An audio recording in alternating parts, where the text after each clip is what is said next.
ውዶቼ እንግዲህ የአብርሽ ቤት አይታችኋላ። ትላንትና ደስታ እንግዲህ የደስታ ቅሌት ማለት ነውና አንዴ ለሩታ ገዝቻለሁ፣ አንዴ ደግሞ ተከራይቼ ላኖራት ነው ብሎ ሲያወራ ነበረና ይሄ ቤት የአብርሽ ነው ጋይስ፣ የአብርሽ ነው። እዩ አትልፋ አትልፋ።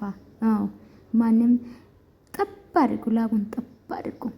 በሰራ ቤት እንደዚህ ስትንጠባረር ግን አይደብርም? እድሜ ለአብርሽ። አይ የአብርሽዬ ልብስ ስትለብሱ ነበር ዛሬ። ሰው ናችሁ። አብርሽን አያችሁ፣ ጓደኛ ማለት ይኸው አያችሁ፣ እዚህ ማለት ነው። አብርሽ እንግዲህ ታውቃላችሁ አብሮ ነበሩ ከዚህ በፊት። ዛሬ ግን ተቃራኒ ሆኗል ማለት ነውና የአብርሽ ቡችሎች ነበሩ። አሁን ደግሞ እንግዲህ ሩታ ቡችሎች ሆኗል ማለት ነው። ኤኒዌይስ የምትናደዱ አላችሁ። እኔ እውነታን ከመናገር ወደ ኋላ አልልም። ባይዘዊ ማለት ሰላም ቤተሰብ እንዴት ናችሁ? ደህና ናችሁ ወይ? ያለው እግዚአብሔር ይመስገን። ላይክ ሰብስክራይብ ማድረጋችሁ እንዳትረሱ። የአብርሽ ወዳጆች፣ የሩታ ወዳጆች መልካም አላችሁ። በዛም ደግሞ ለኮሜንት ብቻ ለስድብ ብቻ የምትመጡ አላችሁ። ልቦና አይስጣችሁ።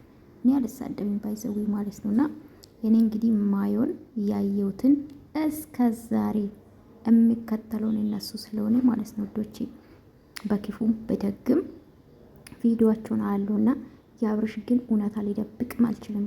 4 ነጥብ። ጀግና ነው። ዋጭ ያዳሜ ማለት ነው። አዎ ጀግና ነው። የብዙ ህይወት ተቀይሯል። እነዚህ እዚህ የምታዩት እድሜ ለአብርሽ። አያችሁ፣ አንድ ሰው አይደለም ብዙ ሰው ነው አብርሽ የቀየረው።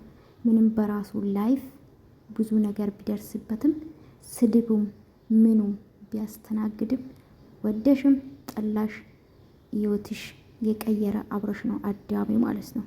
አው እውነታ ይሄ ነው። እውነታ ዋጭ እውነት አብርሽ የሚጠሉ ማለት ነው። አብርሽ የሚጠሉ ለምንድን ነው ፎቶ የምትጠቀሙ ታዲያ? አብርሽ ሰዲው አይደል የምትሉት?